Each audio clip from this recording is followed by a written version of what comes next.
کو نہ جانے کیا ہو گیا، اس کو اپنے رب کے ناموں کا بھی خیال نہ رہا۔ وہ جس طرح میرے پیارے بھائیو اللہ کی ذات جو ہے وہ یکتا ہے، وہ اپنے ناموں کے اعتبار سے بھی یکتا ہے، اس جیسے کسی کے نام نہیں، اور نام بھی وہی بولنے چاہیے جو اللہ ذو الجلال نے قرآن میں نازل کر دیے، جو اپنے پیغمبر کو سکھا دیے۔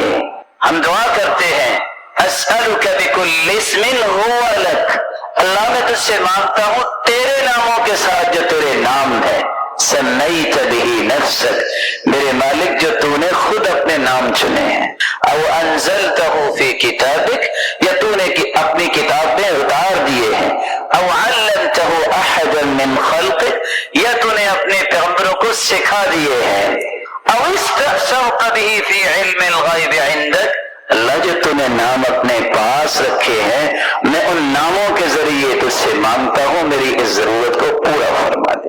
قال قد وقع عليكم من ربكم رجس وغضب أتجادلونني في أسماء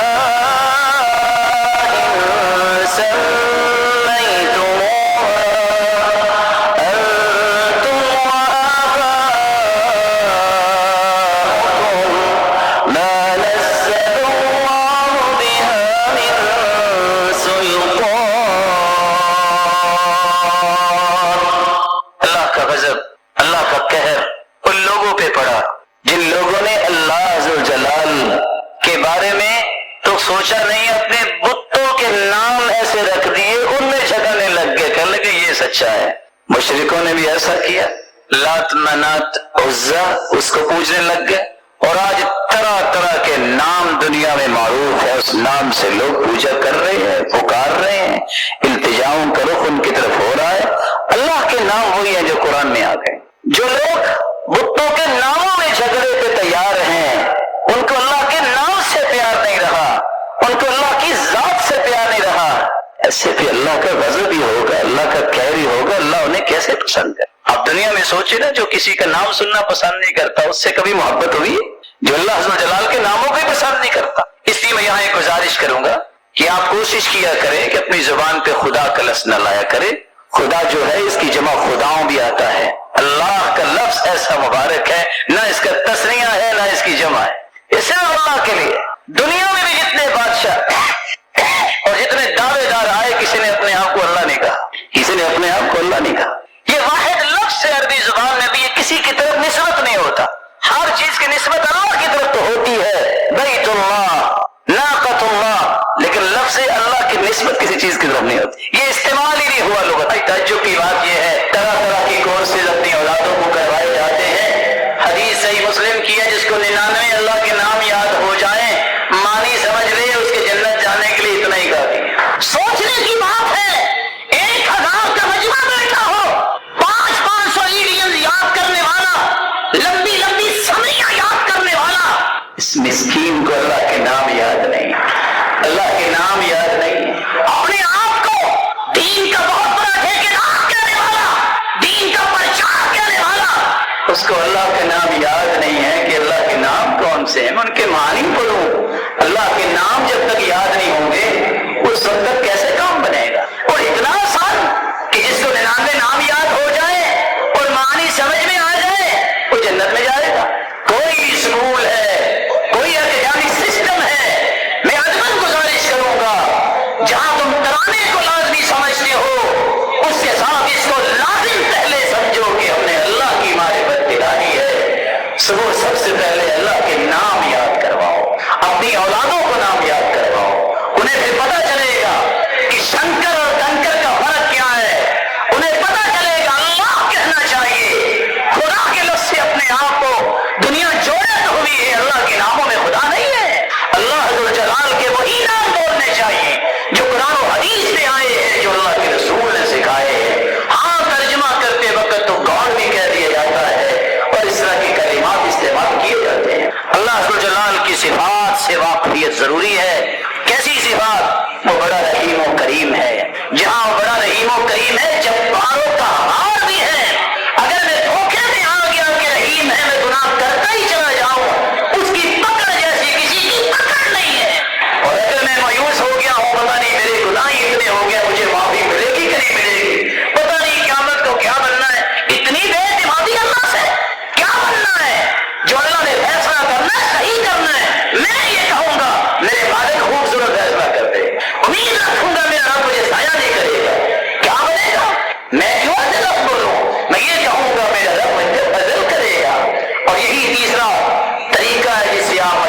بچ سکتے ہیں۔ اللہ سے بدگمان نہ ہوئیے، اللہ ذو جلال پر حسن ظن قائم کیجیے۔ حدیث میں آتا ہے نا عند ظن عبدی بھی، میں اپنے بندے کے گمان کے مطابق فیصلے کرتا ہوں۔ ان خیرا فخیر وان شرا فشر، بندہ اگر اچھا گمان میرے بارے میں کرتا ہے تو میں بھی اچھا فیصلہ کرتا ہوں، اور اگر میرے بارے میں برا گمان کرتا ہے تو میں بھی اس کے گمان کے مطابق ہی فیصلہ کرتا ہوں۔ اللہ کے رسول نے فرمایا صحابہ یاد کرو، تم سے پہلے ایسے لوگ بھی تھے ان کو لا کے کھڑا کر دیا جاتا، اس کے سر پہ آری رکھ دی جاتی اور چیر کے 2 ٹکڑے کر دیتے، لیکن پھر بھی وہ شکایت اللہ کی نہیں کرتا۔ اس کے جسم سے، اس کے ہاتھوں اور پاؤں سے ناخنوں کو کھینچ لیا جاتا اور ابھی زندہ ہوتا، وہ شکایت نہیں کرتے تھے، ان کی زبان پہ الحمدللہ آتا تھا۔ اس قدر اللہ کے بارے میں اعتماد، اس قدر اللہ جلال کے بارے میں محبت، اس قدر اللہ پہ توکل و یقین کہ میرا رب مجھے ضائع نہیں کرے گا۔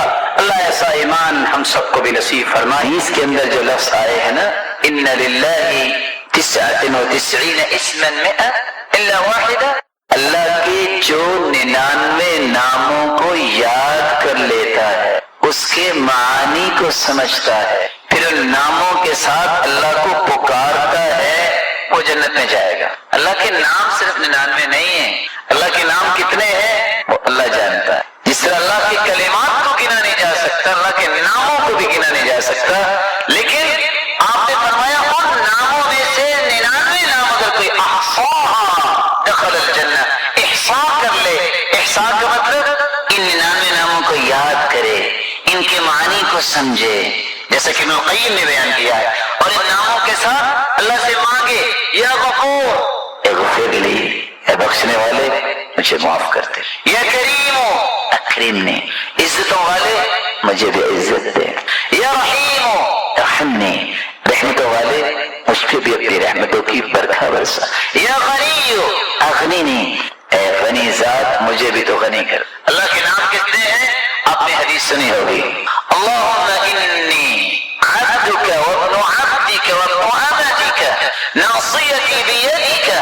ماض فی حکمک عدل فی قضاؤک اسألک بکل اسم هو لک، اللہ میں تیرے ہر اس نام کے ساتھ اس سے مانگتا ہوں جو تیرا نام ہے، سمیت بہ نفسک، جو تو نے اپنا نام خود رکھ، او انزلتہ فی کتابک، اس نام کے ساتھ بھی میں تجھ سے مانگتا ہوں جو تو نے اپنی کتاب میں اتار دیا، نازل کر، او علمتہ احدا من خلقک، یا تو نے اپنی مخلوق میں سے کسی کو نام سکھا دیا، او استأثرت بہ فی علم الغیب عندک، اللہ میں ان ناموں کے ساتھ بھی تجھ سے مانگتا ہوں جو تو نے اپنے پاس غیب میں رکھے ہیں، کسی کو سکھائے نہیں۔ قیامت کا دن ہوگا، اللہ ذوالجلال کے پیارے پیغمبر فرماتے ہیں اللہ ذوالجلال کے عرش کے نیچے جب میں سجدہ ریز ہوں گا، اللہ مجھے سکھائیں گے اپنی تعریفیں، پھر میں اللہ کی تعریفیں کروں گا، اور جنتی جنت میں بھی جب جائیں گے خوشی کے موقع پہ اگر کچھ بولنا چاہیں گے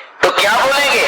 اللہ ذوالجلال اس وقت تمجیدات، تحمیدات، اللہ تعالیٰ کی بزرگی اور اللہ کی تعریف کے کلمات سکھائیں گے جنتی، اس کو اپنی زبانوں پہ لائیں۔ تو اللہ کے نام سے 99 نہیں، 99 ناموں کے بارے میں تو حدیث ہے، جو یاد کر لیتا ہے اس کے لیے جنت ہے۔ قرآن مجید کی سب سے خوبصورت صورتیں جو فجر کی نماز سے پہلے 2 رکعتوں کے اندر پڑھی جاتی ہیں، قل یا ایھا الکافرون اور قل هو اللہ احد، بلکہ اس سورت کے الفاظ اللہ کے ہاں مقام رکھتے ہیں، ان الفاظ کے ساتھ اگر دعا کی جائے تو یہ اس میں اعظم بن جاتا ہے، جو بھی دعا کی جائے اللہ اس دعا کو رد نہیں کرتے۔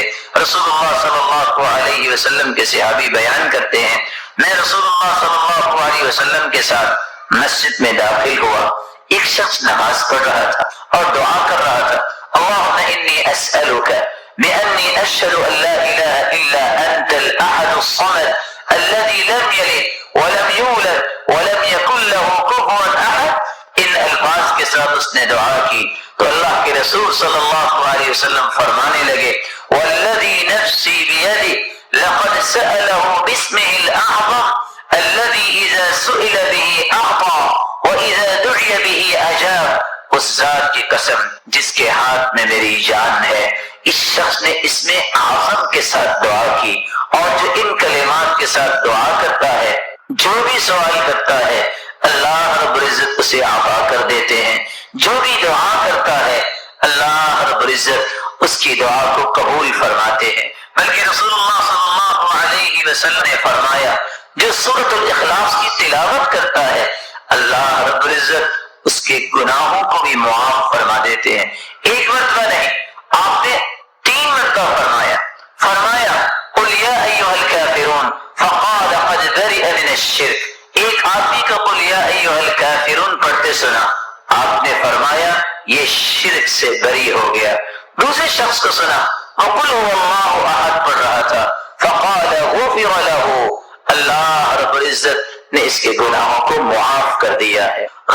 میرے بھائیو باوضو ہو قبلہ رخ ہو، 4 لفظوں میں سے کوئی لفظ ضرور استعمال کرو. الہکم الہ واحد لا الہ الا هو الرحمن الرحیم، یہ اس میں اعظم. دوسرا لفظ الف لام میم اللہ لا الہ الا هو الحی القیوم. تیسرا لفظ اللهم انی اسألک بأنی اشہدک انک انت اللہ لا الہ الا انت الاحد الصمد الذي لم يلد ولم يولد ولم يكن له كفوا احد. اللهم لا اله الا انت المنان بديع السماوات والارض ذا الجلال والاکرام. ان 4 لفظوں میں سے کوئی لفظ بھی بولو، حدیث کہتی ہے اللہ کبھی تمہاری دعا کو رد کرے نہیں. اس میں عظم ہے اذا دعی فاجاب واذا سئل فاعطى. جو مانگو گے عطا ہوگا، جو دعا کرو گے قبول ہوگی. پھر اس کے بعد درود پڑھیے. درود پڑھنے کے بعد یقین کر کے دعا کیجیے. کیسا یقین؟ ادعوا اللہ وانتم موقنون بالاجابہ. یقین ہوگا، یہ ناممکن میرے نزدیک ہے. ساری امیدوں کی ڈورے ڈاکٹر نے توڑ دی، کچھ نہیں ہوگا. لیکن یہ مخلوق ہے نبینا اور محترم ڈاکٹر صاحب، فیصلہ اس کا ہونا. اللہ نے یہ چاہیے فلیحزن المسئلہ، چمٹ کے دعا کیجیے یقین کے ساتھ کہ وہ ضرور سنے گا. رسول اکرم صلی اللہ علیہ وآلہ وسلم جو ہم سب کے نمونہ ہے، اللہ جلال نے اس ہستی کو ذات کے اعتبار سے بھی بے مثال آدم سے لے کر آج تک اور قیامت تک آنے والی انسانیت میں ایسی ہستی نہ آئی ہے نہ قیامت تک آئی. جس طرح وہ مخلوق میں سے ذات کے اعتبار سے بے مثال ہے، اسی طرح صفات کے اعتبار سے بھی بے مثال ہے. آپ کی ایک ضد یہ بھی ہے كان النبي اشد حیاء من العذراء في خدرها. اللہ کے پیارے پیغمبر پردہ نشین کنواری عورتوں سے بھی زیادہ حیا کیا کر. وكان اذا رأى شيئا يكرهه عرفناه بوجهه. صحابی کہتے ہیں کہ اگر وہ کسی چیز کو ناپسند کرتے تو ہم آپ کے چہرے مبارک سے پہچان لیتے کہ آپ کو پسند نہیں ہے. آپ صلی اللہ علیہ وسلم ایسے کوئی الفاظ نہیں بولا کرتے، اس لیے نہیں بولا کرتے تھے کہ حیا ایک ایسی عظیم نعمت اللہ نے عطا کی تھی، اور جس کو اللہ عطا کر دیتا ہے وہ ہر قسم کی برائیوں سے اپنے آپ کو بچا لیتا ہے. تو وہ تو ذات کی معصوم تھی، اس سے بڑی ذات اللہ نے پیدا کی. رسول اکرم صلی اللہ علیہ وسلم نے فرمایا حیات اللہ جلال نے اپنی صفت بیان کی ہے. ان ربکم حیی کریم یستحیی من عبد اذا رفع یدیہ الیہ ان یردهما صفرا خائبتین. لوگوں جب انسان گناہ کر کے ہاتھ اٹھا دیتا ہے، گناہ اس نے کیے ہیں، اللہ کو حیا آ رہی ہوتی ہے کہ میرا بندہ سچی توبہ لے کے آئے کیا ہے تو اس کے ہاتھوں کو خالی. یہ اللہ کی مثل سے حیا کرنا. اللہ بھی پردہ پوشی کرتا. من ستر مسلما سترہ اللہ یوم القیامہ. کسی کی ذاتی اگر غلطی ہو اس میں پردہ پوشی کو کرتا ہے تو قیامت کا دن ہو یجعلہ اللہ تحت کرمی. اللہ چھپا کے اس سے پوچھے گا، کوئی نہیں دیکھ رہا ہوگا، میرے بندے یہ نعم یا رب اظلمک عبد، میرے پیشترے کو غلط نہیں یا رب، لا یا رب نہیں میرے مالک. اللہ فرمائے کہ تو نے ایک کام کیا، تیرے اندر حیا تھی، تو نے لوگوں کی ذات کی غلطی پر پردہ ڈالا، چپکے سے جنت چلے جاؤ. اللہ تعالیٰ یہ صلاحیت مسلمانوں کو. چھوٹی سی آخری بات کر کے میں اور آپ اپنے حیا کیسے پیدا کر سکتے؟ بڑا مہم سوال ہے کہ حیا کی بھی عظمت تو ہے لیکن میں پیدا کیسے کر سکتا ہوں؟ اس کا پہلا طریقہ یہ ہے جتنا ایمان مضبوط ہوگا اتنا حیا مضبوط. حدیث آپ نے سن لی ہے حیا اور ایمان اکٹھے. حیا چلا جائے تو ایمان بھی. اپنے ایمان کو مضبوط کیجیے، اور ایمان مضبوط ہوتا ہے قرآن و حدیث میں۔ دوسرا طریقہ جسے آپ اپنے اندر حیا پیدا کر سکتے ہیں، استشعار مراقبۃ اللہ سبحانہ وتعالی، اللہ جلال کی مراقبت کا احساس کرنا۔ میں جہاں بھی چلا جاؤں گا میرا رب، میں جہاں بھی چلا جاؤں میرا رب تو دیکھ رہا۔ اللہ جلال کی مراقبت کا احساس جب انسان کو، تو پھر انسان اپنے اندر حیا پیدا کرے۔ قرآن مجید کے اندر اللہ جلال نے العلیم 130 مرتبہ اس کلمے کو بارے العلیم کا مطلب یہ اللہ کی صفت ہے، وہ جانتا۔ اللہ جلال نے 130 مرتبہ اس کا تذکرہ کیا۔ اللہ کے نام پڑھنے چاہیے۔ چوتھا عمل جو رسول اللہ صلی اللہ علیہ وسلم نے مسلمانوں کی رہنمائی کی ہے کہ وہ اللہ رب العزت کے ہاں بہت ہی محبوب عمل ہے، وہ عمل ہے وقت پر نماز پڑھنا۔ رسول اکرم صلی اللہ علیہ وسلم سے سوال کیا گیا، اور یہ روایت صحیح بخاری اور صحیح مسلم کی روایت ہے۔ رسول اکرم صلی اللہ علیہ وسلم سے سوال کیا کیا گیا؟ ای العمل احب الی اللہ، کون سا عمل اللہ تعالیٰ کے ہاں سب سے زیادہ محبوب؟ قال الصلاۃ علی وقتها، تو رسول اللہ صلی اللہ علیہ وسلم نے فرمایا نماز کو اس کے وقت پر پڑھنا۔ صحابی نے پھر سوال کیا، پھر کون سا؟ تو فرمایا ثم بر الوالدین، والدین کے ساتھ نیکی کرنا۔ صحابی نے پھر سوال کیا، اے اللہ کے پیارے پیغمبر پھر کون سا؟ قال الجہاد فی سبیل اللہ، اللہ کی راہ میں دین کو سربلند کرنے کے لیے کوشش کرنا، جہاد کرنا۔ الصلاۃ علی وقتها، نماز کو اس کے وقت پہ پڑھنا۔ نماز ارکان اسلام میں سے دوسرا ایک مہم رکن، بلکہ اگر آپ یہ کہنا چاہیں تو یہ مبالغہ نہیں ہوگا کہ نماز تمام ارکان سے توحید کے بعد سب سے اہم رکن، اور اس کی وجہ کیا ہے؟ توحید کو قبول کر لینے کے بعد، اللہ تعالیٰ کی وحدانیت کو تسلیم کر لینے کے بعد، اللہ رب العزت کو اپنی ذات اور صفات میں یکتا ماننے کے بعد نماز سے بڑھ کے کوئی رکن نہیں، کیونکہ زکوٰۃ اس شخص پہ فرض ہوتی ہے جس کے پاس اتنا مال ہو جو زکوٰۃ کے نصاب کو پہنچتا ہے، اور پھر اس پہ سال گزر جائے تب زکوٰۃ ہوگی۔ اگر ایک انسان کے پاس مال ہے ہی نہیں تو زکوٰۃ اگرچہ رکن ہے لیکن اس کی حد تک ثابت ہو جائے۔ روزہ اگرچہ اسلام کا رکن ہے لیکن ایک انسان بوڑھا ہے، اس کے اندر طاقت ہی نہیں ہے کہ وہ روزہ نبھا سکے، اور اس شخص کے حق میں روزہ ثابت ہو جائے۔ حج اگرچہ ارکان اسلام میں سے ایک اہم رکن ہے لیکن حج فرض اس پہ ہوتا ہے جس کے پاس جسمانی طاقت ہو اور مالی طاقت ہو، لیکن نماز کی کوئی اجازت نہیں ہے کہ اس کو چھوڑا جائے۔ یہی وجہ ہے رسول اکرم صلی اللہ علیہ وسلم نے جو امت کو تعلیم دی ہے، صحیح بخاری کی روایت کی روشنی میں آپ صلی اللہ علیہ وسلم نے میدان جہاد میں اور جنگ میں بھی نماز پڑھی، بلکہ صحابہ کو پڑھائی۔ اور صحیح مسلم کی روایت ہے رسول اللہ صلی اللہ علیہ وسلم نے عمران بن حسین رضی اللہ تعالیٰ عنہ، یہ وہ صحابی سال تک بیمار رہے۔ آپ سوچ سکتے ہیں کہ پائلز کی بیماری میں 30 سال اس انسان نے گزارے، اور حدیث کے 3 الفاظ ہیں، لا شکا ولا بکا ولا تذمع۔ 30 سال میں نہ تو یہ کسی کے سامنے روئے ہیں اور نہ ہی انہوں نے شکوہ شکایت کی، اور نہ ہی اللہ رب العزت شکوہ کیا اور نہ ہی وعدہ کیا۔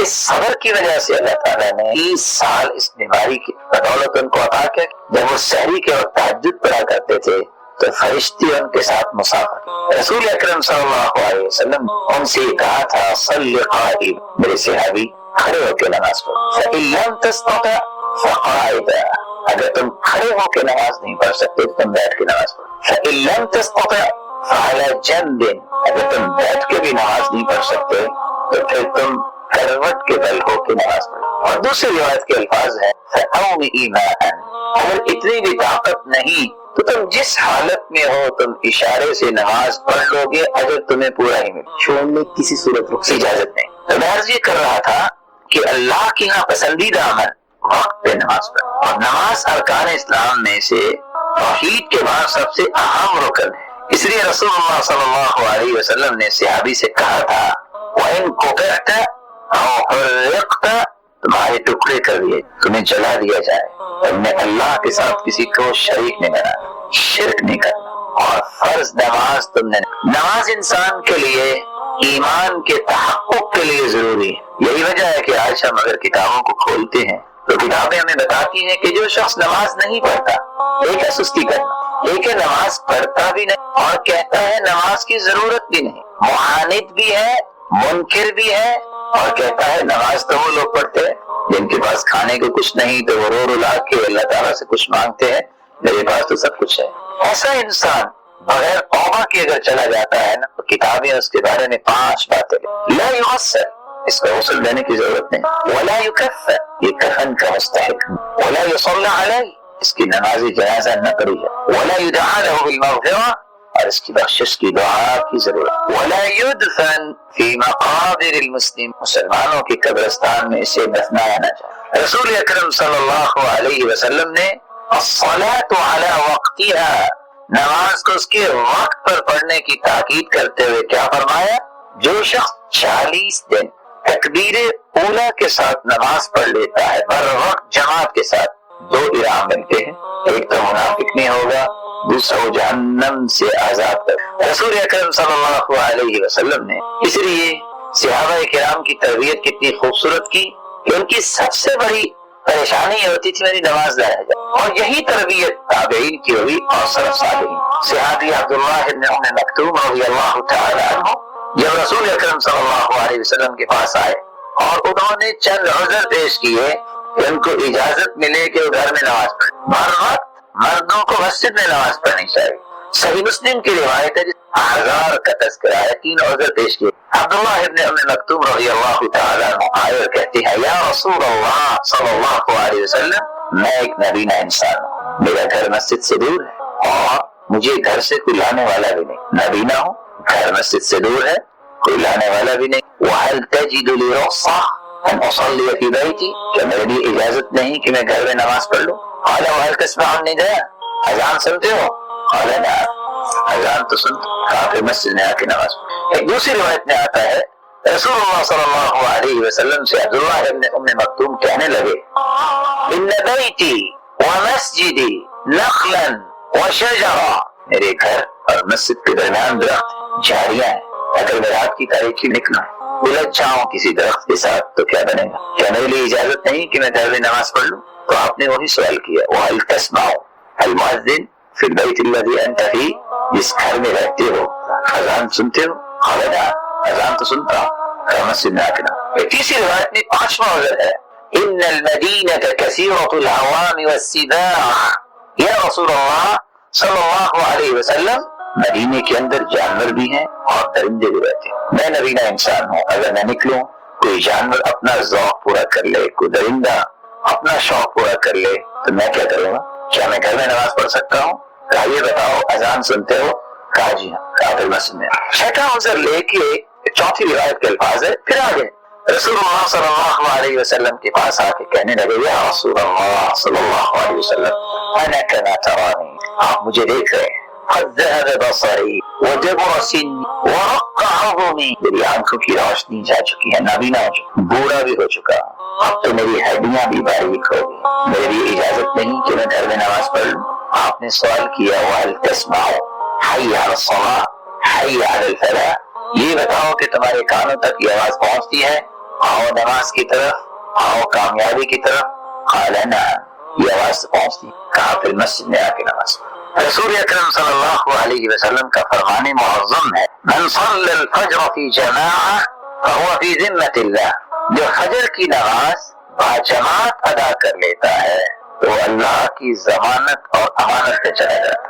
فلا تخفر ذمۃ اللہ، اس لیے اللہ کی ضمانت کو توڑا نہ کرو، اور اللہ کیسے ضمانت نہ دے ایسے انسان کی جو متقی ہے؟ خود قرآن مجید نے اس بات کی نشاندہی کی ہے، یہ قرآن مجید نوشت ہے، ہدایت ہے، لیکن ہدایت دیتا کس کو ہے؟ جو متقی لوگ ہیں، اور متقین کی صفات کیا ہے؟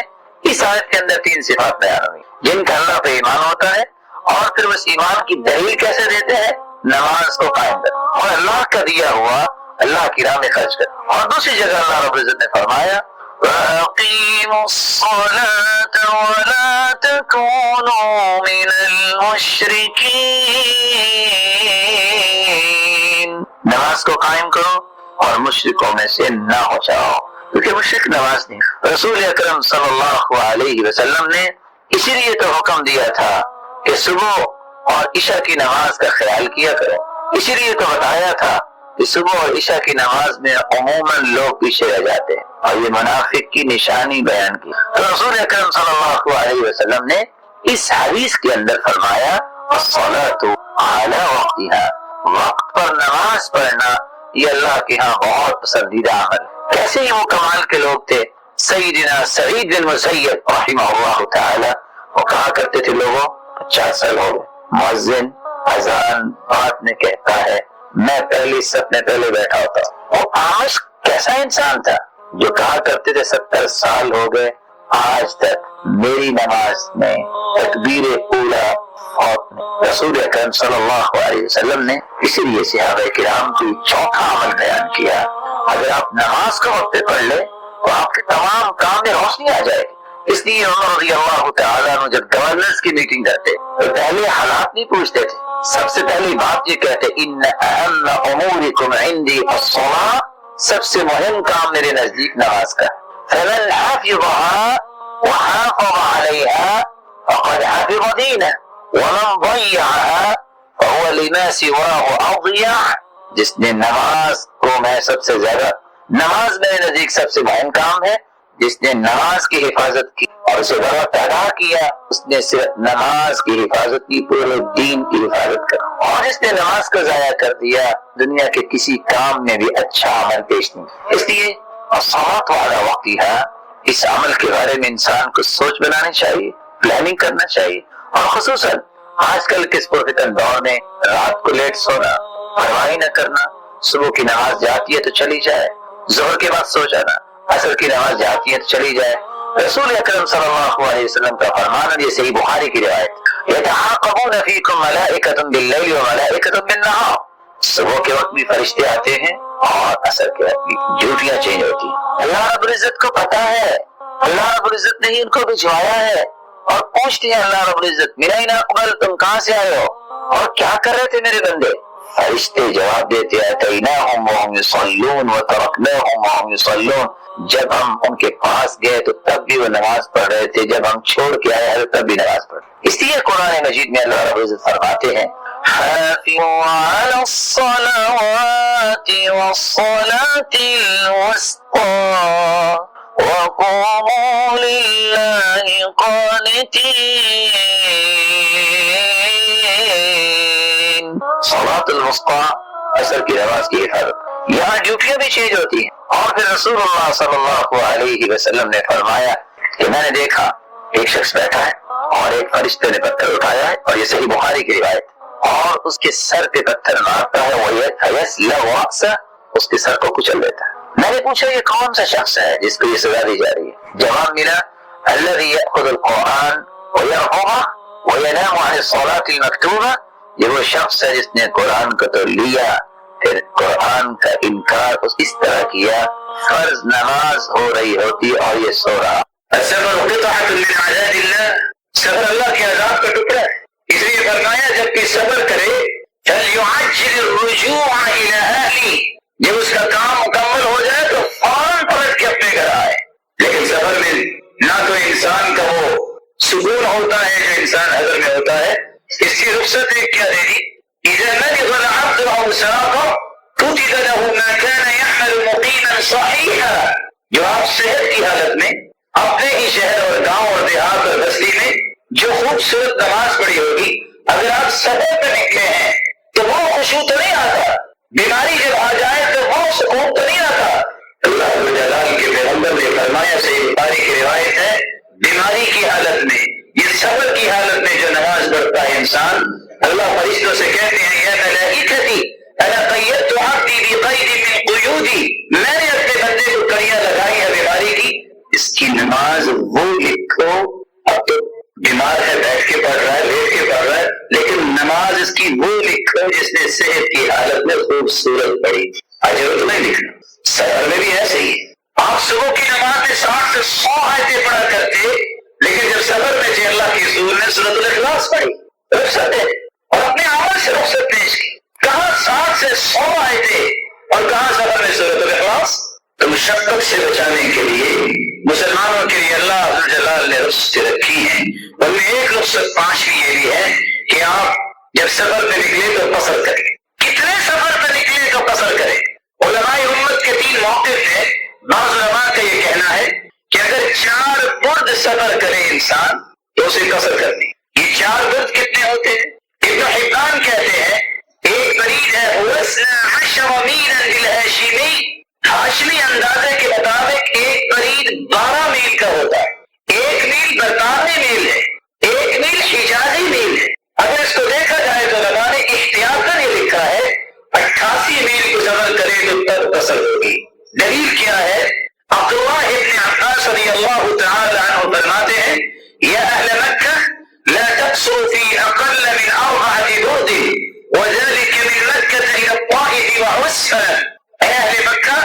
لیکن 4 برد سے کم پہ قصر نہ کرنا، یہ مکہ سے طائف تک اور مکہ سے عثمان تک بنتا ہے۔ دوسرا موقف علماء کا یہ ہے کہ جس کو سفر کہیں گے، عرف عام میں جس کو سفر کہیں گے اس میں قصر کریں گے۔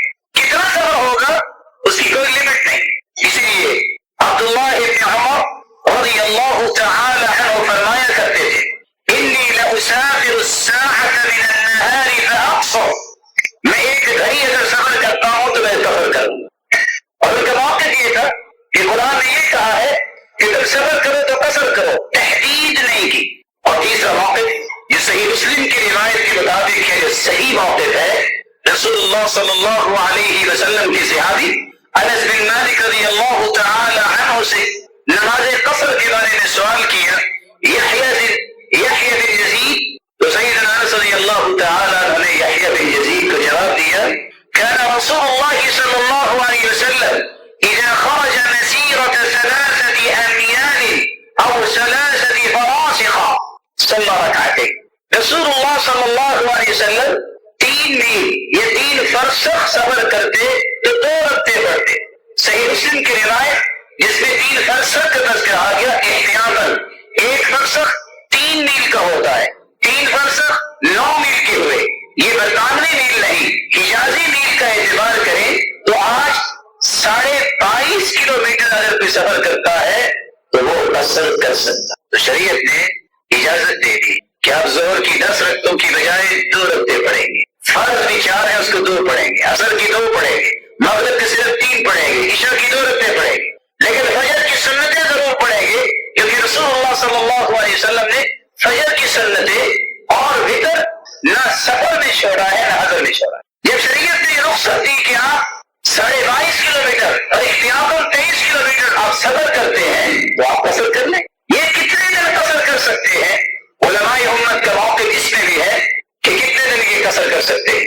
ایک موقف یہ ہے کہ رسول اللہ صلی اللہ علیہ وسلم کے صحابی عبداللہ ابن عباس فرماتے ہیں ہم 19 دن رہے اور ہم نے قصر کی، وَإِن زِدْنَا أَتْمَمْنَا، اگر ہم اس سے زیادہ دن رہتے تو ہم پوری نماز پڑھتے۔ اور اسی موقع کو اختیار کیا ہے امام بخاری رحمۃ اللہ علیہ نے اور دیگر علماء نے، لیکن جمہور کا موقف یہ ہے کہ آپ 4 دن تک قصر کر سکتے ہیں۔ رسول اللہ صلی اللہ علیہ وسلم نے ایک 6ٹھی رخصت بھی دی کہ آپ نمازوں کو جمع بھی کر سکتے ہیں۔